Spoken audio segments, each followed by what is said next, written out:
It's a Minimalist Monday edition of Optimal Finance Daily, episode 736, What to Get Everyone for Christmas, Part 1, by David Cain of Raptitude.com.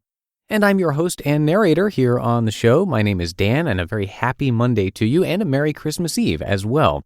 This is where I read to you each weekday, even holidays, from some of the best personal finance blogs on the planet. And before we get into today's content, have you subscribed to our other 4 podcasts? We cover personal development and productivity, health and fitness, business, relationships, and much more. Simply search for Optimal Living Daily wherever you're hearing this show to find all of our shows. For now, let's get right to our post as we optimize your life. What to Get Everyone for Christmas, Part 1, by David Cain of Raptitude.com. Every Christmas, after the initial flurry of present opening, we'd toss all the paper into the biggest box we could find. Sometimes the cat would make a bed of it, and she seemed pretty comfortable. So when I'd walk down my back lane to learn what toys other kids got, I'd imagine gathering every family's paper in one giant pile and jumping into it like raked up leaves. If the homes on our little street would have made a pile the size of a minivan, then the entire city's paper would surely make a pile the size of a small office building. You could jump from a plane into it and be fine. Each city in Canada would contribute another building-sized pile every year until you had an entire city of crumpled gift wrap. The paper from the U.S. would make it 10 or 12 times larger. A decade's worth would be unimaginable. It occurs to me only now that the gifts that came in that paper would make an astronomically larger heap, an entire Death Star of toys and kitsch, having come at a cost of about $5 trillion. Gradually, I began to realize that while having new toys is a wonderful feeling, nothing was quite as wonderful as unwrapping them. The high topped out in the morning hours and wore off faster each year. By January, our family's joy level was always about back to normal, maybe a little lower, and the decorations and ads that were still around by that time only made me sad it was over.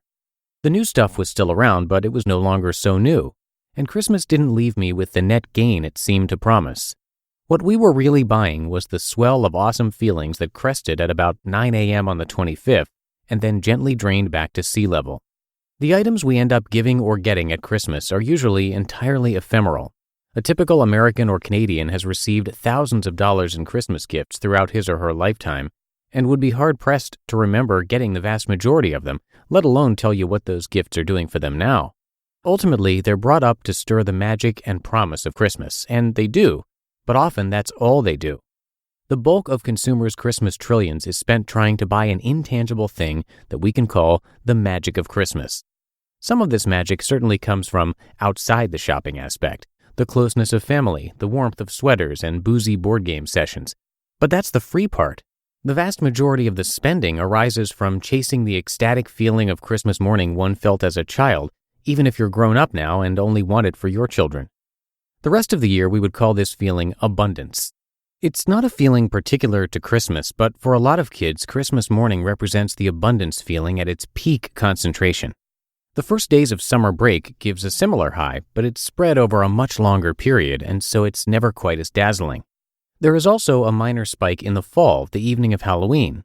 In each case, the abundance feeling is glorious, but fades quickly.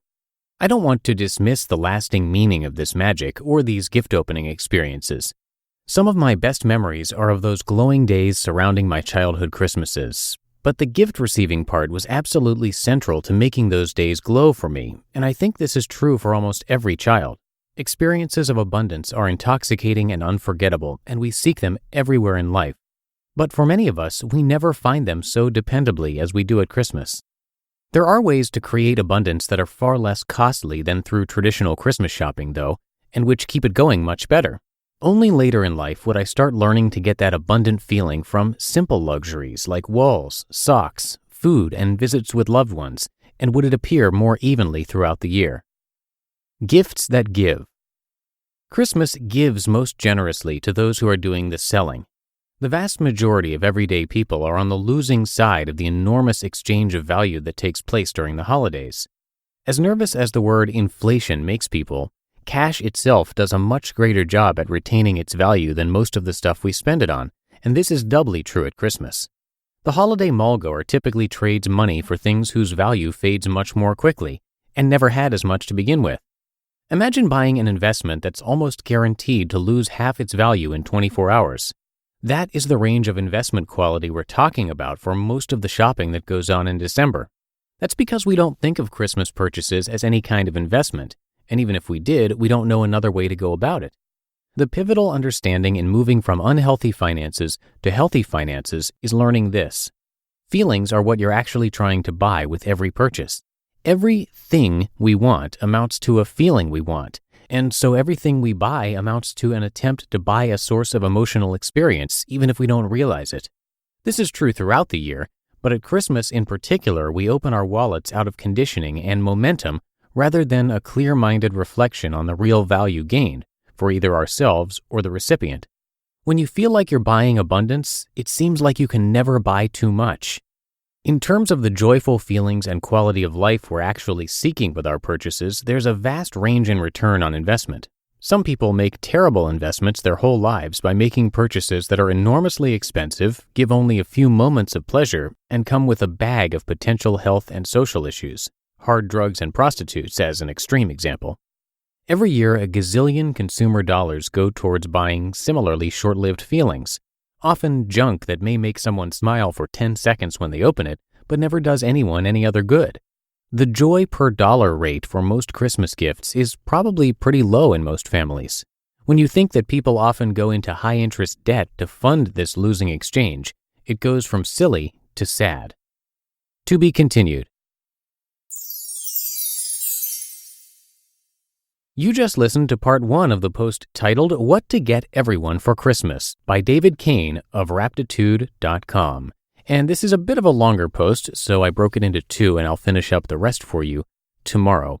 And before we go, if you haven't done so already, please do check out our other podcasts, which cover a wide range of topics. We narrate a lot more blogs for you to help you optimize your life in many different areas. So to find all of those shows, just search for Optimal Living Daily wherever you're hearing this, and be sure to click subscribe. And that'll do it for today. Thank you so much for being here and being a subscriber to this show. And I'll be back with you tomorrow to finish up this post on Christmas Day. So I'll see you there, where your optimal life awaits. Hello, Life Optimizer. This is Justin Malik, creator and producer of this podcast, but also Optimal Living Daily, the show where I read to you from even more blogs covering finance, productivity, minimalism, personal development, and more from incredible bloggers like Derek Sivers, Zen Habits, Mark and Angel, The Minimalists, and all the ones you hear on this show too. So if you enjoyed today's episode and like taking amazing blogs on the go, come on over to Optimal Living Daily and subscribe to that one too. And together, we'll start optimizing your life. You've been listening to Optimal Finance Daily. Be sure to hit the subscribe button to stay up to date on each new episode and head to oldpodcast.com. That's OLDpodcast.com for a free gift as well as more actionable tips and resources to help you maximize your potential. Thanks for joining us, and remember, your optimal life awaits.